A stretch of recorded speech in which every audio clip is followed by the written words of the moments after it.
നമസ്കാരം. പ്രധാന വാർത്തകൾ.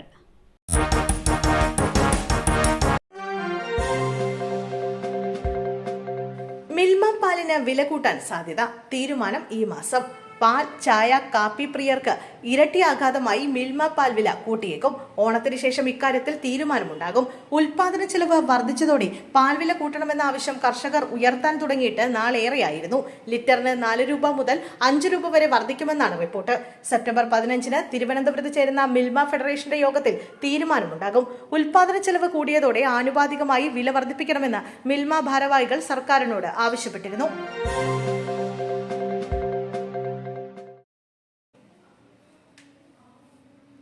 വീണ്ടും അമീബിക് മസ്തിഷ്ക ജ്വരം. 10 വയസ്സുകാരന് രോഗബാധ.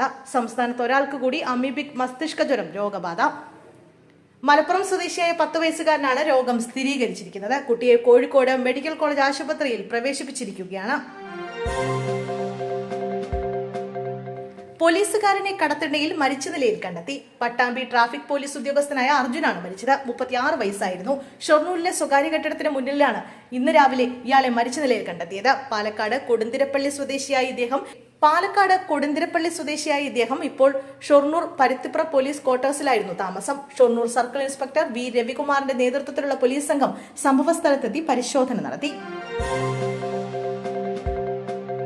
സെക്യൂരിറ്റി ജീവനക്കാരന്റെ കൊലപാതകം. പ്രതിയെക്കുറിച്ച് സൂചന നൽകുന്നവർക്ക് 25,000 രൂപ പാരിതോഷികം. ഇടുക്കി മൂന്നാറിലെ സെക്യൂരിറ്റി ജീവനക്കാരന്റെ കൊലപാതകത്തിൽ പ്രതിയെ കണ്ടെത്താനാകാതെ വന്നതോടെ പാരിതോഷികം പ്രഖ്യാപിച്ച പോലീസ് പ്രതിയെക്കുറിച്ച് സൂചന നൽകുന്നവർക്ക് 25,000 രൂപ പാരിതോഷികം നൽകും.